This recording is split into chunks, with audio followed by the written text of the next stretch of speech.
क्या क्या रहा उसमें, क्या क्या टॉपिक्स को ज़्यादा हाईलाइट किया गया है? नॉर्मल जैसा प्रीवियस ईयर में से ही रिपीट था सारा। ओके। कुछ ऐसे था जो हिंदी में, translation English to Hindi and Hindi to English, और कुछ ट्रांसलेशन मतलब वर्ड क्या है, मतलब नॉर्मल वर्ड यूज़ किए हुए थे, सर डिफिकल्ट वर्ड थे? नहीं नॉर्मल ही था। नॉर्मल जो मुझसे बात करते हैं नॉर्मली Yes, वर्ड यूज़ किए हुए हैं। हाँ नॉर्मल। आपका अटेम्प्ट कौन सा सर ये मेरा 4th अटेम्प्ट है, फर्स्ट मेंस है। First mains I hope last हो जाए आपका ये। यस, ओके, और आपके जो पीछे एग्जाम हुए हैं अभी, उनका कैसा रहा था?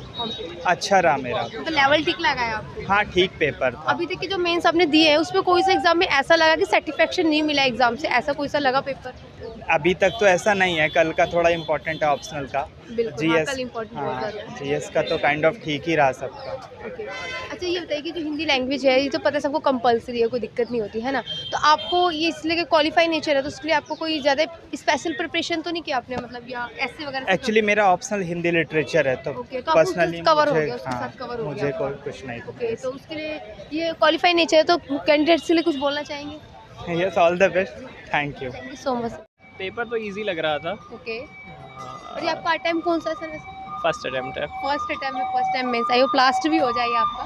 हाँ थैंक्स। अच्छा, ये पेपर का मतलब आपको कंफर्ट सेटिस्फेक्शन मिला आपके एग्जाम से कि हाँ मैं सर्टिफिकेट हूँ कि पेपर अच्छा गया मेरा? हाँ ऐसा लग तो रहा था, जैसे व्याकरण वगैरह के थे कुछ क्वेश्चन नहीं आते थे, पर व्याकरण के किस टॉपिक को ज़्यादा पुश किया गया? नहीं टॉपिक तो उनके सेम ही रहते हैं ऑलमोस्ट, हर साल का पैटर्न सेम है। कुछ पर्यायवाची पूछेंगे, कुछ वाक्य शुद्धि पूछते हैं, कुछ मुहावरे पूछते हैं, लेकिन उसी में कठिनाई बढ़ती घटती रहती है। तो लेवल अप डाउन होता रहता है। हाँ, तो वैसे तो मतलब उतना कठिन नहीं कहा जाएगा, एक दो शब्द तो हमेशा रहते हैं जो कम सुने हुए रहते हैं। तो प्रीवियस को कंपेयर करें तो कैसे? प्रीवियस ईयर से मेरे को तो आसान लग रहा था। मैंने लास्ट इसी गैप में ही लिखा था, ऑप्शनल जीएस के बाद जो गैप आया था उसी की बात देखे थे, तो उतने मैं देख नहीं पाया था, लेकिन फिर भी लग रहा था कि डूएबल है। ओके, मीडियम कौन सा है आपका? मेरा नॉर्मल जीएस और ऑप्शनल का मीडियम इंग्लिश है। ओके, तो वैसे ओवरऑल? मेरा ओवरऑल ही मीडियम इंग्लिश है, अभी हिंदी कंपलसरी कर दिया मैंने। अच्छा, हिंदी में दिक्कत तो नहीं हुई ना? नहीं उतनी ट्रांसलेशन कैसी आ रही थी? ट्रांसलेशन हाँ, ट्रांसलेशन ठीक थी। 2 ट्रांसलेशन रहती है बेसिकली, इंग्लिश टू हिंदी और हिंदी टू इंग्लिश। तो जो अब माध्यम पे डिपेंड करता है, अगर हिंदी माध्यम के हैं तो आप हिंदी टू इंग्लिश वाली अच्छे से कर लेंगे, अगर इंग्लिश वाली है तो आप टू हिंदी अच्छे से कर हाँ तो वैसा ही रहता है। ओके, बाकी ट्रांसलेशन के 40 मार्क्स ही हैं, कुल 300 में से, तो ज़्यादा अंक जो है निबंध के हैं 100 नंबर का, अच्छा और टोटल 75 चाहिए होता है, 25%। जी। पीछे आपने जो एग्जाम दिया अभी तक मेंस का, उससे सेटिस्फेक्शन है, मतलब सारे एग्जाम अच्छे गए हैं आपके? हाँ ऐसा लग तो रहा है, मतलब ऐसे कैसा रहा था? ठीक अच्छा रहा था। अच्छा रहा था। हाँ प्रीलिम्स की आपने सेल्फ स्टडी की है, किसी कोचिंग वगैरह से हेल्प ली है? मैंने कोचिंग की थी एक्चुअली। एक्चुअली कोचिंग ली है आपने? ओके, वो कितनी हेल्पफुल रहती है? कोचिंग का क्या रोल रहता है आपके अकॉर्डिंग? रोल कोचिंग का रोल ऐसे समझ सकते हैं, अगर पूरे प्रिपरेशन को अगर 100 पूरे तराजू में बोले कि एक घड़े में 100 ड्रॉप्स डालने हैं आपको पानी के, हाँ हाँ, तो 100 ड्रॉप्स आप ही को डालने होंगे, लेकिन कोचिंग क्या है, वो पहले 5 या 10 ड्रॉप डालने में आपकी सहायता कर देगी। बाकी अपने आपको खुद को कवर करना है पूरा। ओके, तो ये बताइए कि आपने मेंस की जो आंसर राइटिंग कब से स्टार्ट की थी, मतलब प्रीलिम्स के साथ की थी या प्रीलिम्स के बाद में की? मैं एक्चुअली पहले कर रहा था, बाद में नहीं की थी, मैंने पहले करता था। प्रीलिम्स के मतलब साथ में मतलब कर हाँ। रहे थे। अपने अपने आंसर राइटिंग करते समय किन बातों को ध्यान रखते हैं? इस आंसर को कैसे लिखे जो क्वालिटी फुल हो जाए, क्या चीज़ ऐड करनी चाहिए? देखिए अभी मेरा सिलेक्शन तो नहीं हुआ है, तो मतलब मैं तो उससे बोल तो नहीं सकता कि क्या सही है क्या गलत है, बट वही है जो क्वेश्चन में पूछा जाए एग्जैक्ट वो लिखने का कोशिश करना चाहिए, ज़्यादा घुमाने फिराने का ज़रूरत नहीं है।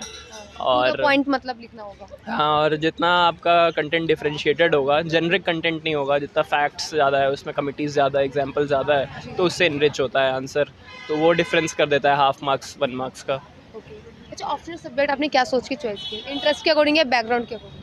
नहीं मैंने इंटरेस्ट के हिसाब से किया था। मैंने कॉलेज में थोड़ा सा पढ़ा था उसको, फिर जीएस में भी पढ़ा, जैसे मेरा सोशियोलॉजी है तो सोसाइटी मैंने पढ़ा था, तो मेरे को अच्छा लगा इसलिए मैंने लिया। इसलिए आपने वो चॉइस किया। ओके, तो अच्छा, आप भी न्यू है, मतलब अभी देखा जाए तो फर्स्ट अटैम्प्ट ही है, तो फर्स्ट में ही आपने इतना क्वालिफाई कर लिया, प्रीलिम्स कर लिया, मेंस आई होप हो जाए इस बार आपका, तो उसके लिए आपने कैसे प्रिपेयर किया था? टिप्स दीजिए, फर्स्ट टाइम अटैम्प्ट क्लियर करना बहुत बड़ी बात है।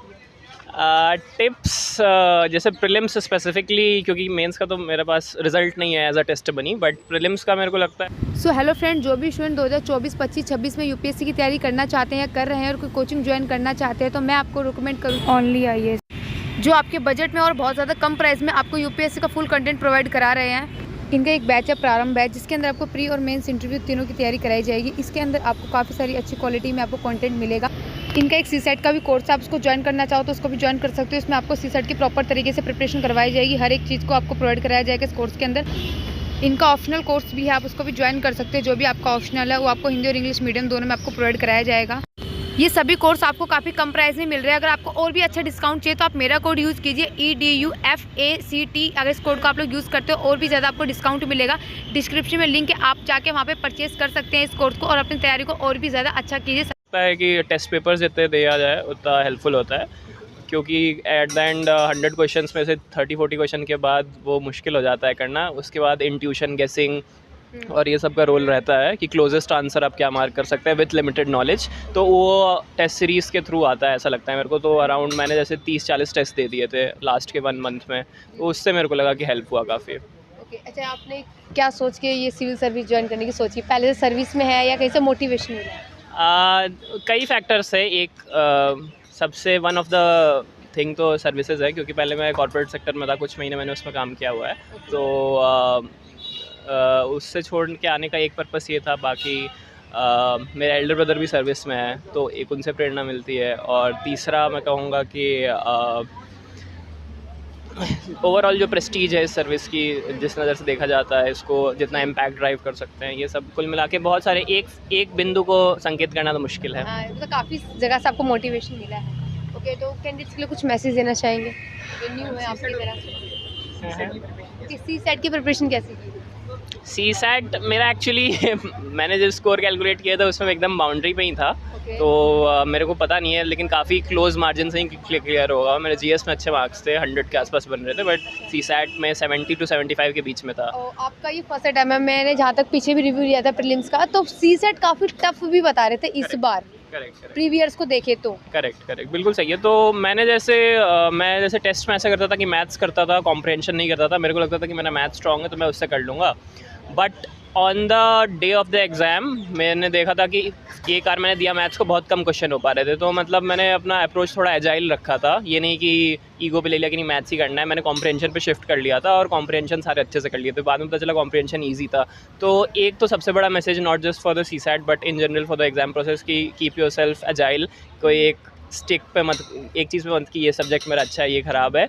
जो ऑन द स्पॉट हो सकता है आपका स्ट्रॉन्ग सब्जेक्ट टफ आ जाए, वीक सब्जेक्ट आसान आ जाए, तो उसका मतलब फ्लेक्सिबल रखना काफ़ी ज़रूरी है। और हर सब्जेक्ट को एक बेयर मिनिमम वेटेज देना, अटेंशन देना काफ़ी इंपॉर्टेंट है। ओके, अच्छा एग्जाम अटेम्प्ट करते समय आपको कुछ प्लान रहता है माइंड में, मुझे पहले ये अटेम्प्ट करना है, ये पहले बाद में करना है, ऐसा कुछ प्लान बनाया था? बनाया तो था, बट वही कह रहा हूँ कि आप प्लान बना के जाएंगे, बट कई बार शायद वो उतना अच्छे से एग्जीक्यूट ना हो पाए, तो आपको चेंज करने का भी एबिलिटी होना चाहिए उसमें। अगर अचानक सिचुएशन आती है उसको कैसे मैनेज करना भी होना चाहिए। हाँ, करेक्ट।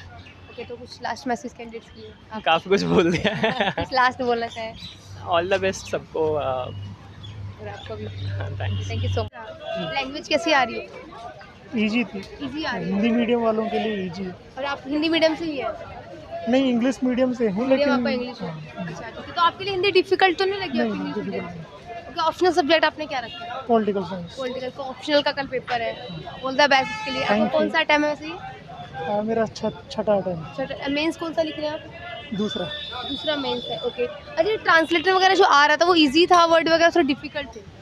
नहीं, इजी लगा मुझे, ठीक था। मतलब कुछ व्याकरण वगैरह भी थी थोड़ी बहुत? व्याकरण थी, मतलब 80 to 90% हो रही थी, कुछ रह गए थोड़ा कुछ रह रही थी, लाइक कौन सी रह रही थी, किस टॉपिक पे रह रही थी? जैसे दो वर्ड होते हैं, उन सेम वर्ड होते हैं, उनको वाक्य में विलोम लिखना शब्द होता वगैरह है। विलोम तो नहीं था इसमें। क्या रहा, मतलब कुछ थोड़ा टॉपिक को हाईलाइट कर सकते हैं क्या क्या पूछा? इसमें 2 शब्द जैसे सुधी और सुधी, तो ये 2 वर्ड हैं, अब इनका क्या मतलब है अलग अलग। अच्छा, इस तरीके से हाँ, पूछा। इस तरीके से। और ट्रांसलेट हो रहा था इजीली, कोई दिक्कत नहीं आ रही थी? Thank you.